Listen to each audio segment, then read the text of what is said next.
Nearest neighborhood search is basically a heuristic method. Heuristics are some techniques that we use to solve problems. Some of the problems are very difficult to solve, and when I say difficult, they are time consuming to solve, and we may not have enough time to optimally find the result every time. In that case, we would like to solve problem faster with some good quality. Okay? And people develop these heuristics to get those good quality solutions, and one of them is the nearest neighborhood search, as I mentioned earlier. And this is a heuristics that can be used to route vehicles. The idea is you have a depot, and you start from this depot, visit certain locations, and then come back to the depot at the end of the day. Okay, and it works as follows. Let's say these dots with circles are customer locations. Okay, and the depot is in the center. For the sake of simplicity, let's assume I have only 3 locations. As the name suggests, basically you start, you are at the depot at the beginning of the day, and you start by choosing the closest location to you. Okay, in this case, when I'm at the depot, I'm gonna look at this distance from depot to, let's say, location 1, and then depot to location 2, and then depot to location 3, and choose the one which is the closest. In this case, let's say the location 1 is the closest to this star in the middle. Okay, and in that case, what I'm gonna say is I start at the depot, and then I go to the location 1. Okay, now I'm at the location 1 right here, so I'm gonna look at the distance to here and distance to this location 2. Okay, which one of them is the closest? Apparently location 2. That means after location 1, I'm gonna go to location 2. Right, when I'm at the location 2, there is only one place for me to go, that is location 3. Okay, and hopefully I'm not gonna stay there and come back to the depot at the end of the day. So that's how nearest neighborhood search works. Basically, I start from the depot, visit all the available customer locations, and then come back to the depot. Right. I have a very simple example here. Okay. So we are given an origin destination matrix. So these numbers on this matrix are distances here, but they could also be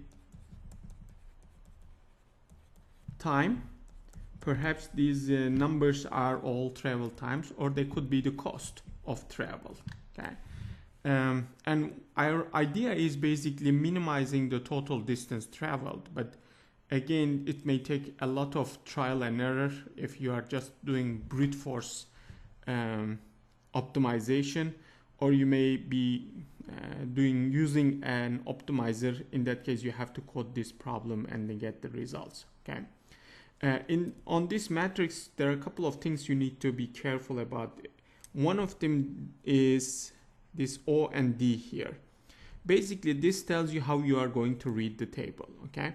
So in this table, what it tells me is, or in this matrix, it tells me that the rows are the origins and the columns are the destination. So when I'm reading the table, I'm gonna go from row to column. For example, if I wanna go from depot to location 1, the distance is 6. Okay. One thing you may realize is if I'm going from location 1 to depot, the distance is 7. Okay. In some cases, this matrix can be symmetric, but here is not symmetric. Perhaps there is a one-way street on the way, so I cannot just go back directly. It could be the traffic in one way, so you have to spend more time if you are dealing with the time issue. It might be costly because you are going uphill versus downhill in the earlier case. Okay, so these numbers could be different, and that's why you have to be very careful about origin and destination notation, right?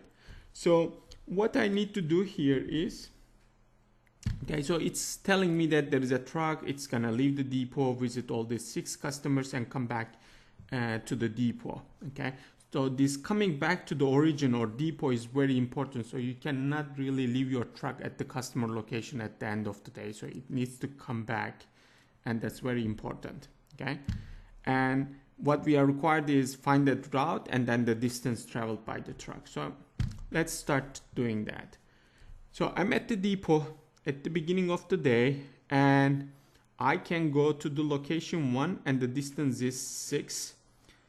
Location 2 has a distance of 9 from the depot, and then location 3 is 15. The others are 23, 16, and 11. So which one of them is the closest to the depot? Apparently L1 or the location 1 is the closest one. Okay. Now what I do usually is close this depot once I have been there, and that way, you know, I know that I'm not gonna come back to depot until the end of the day. Okay, now I'm at the location 1, right? From location 1, because I crossed the depot, I know I cannot go back and do this tour. Depot, location 1, depot. Right, so that is not really a good idea. So we are not gonna do that. Okay.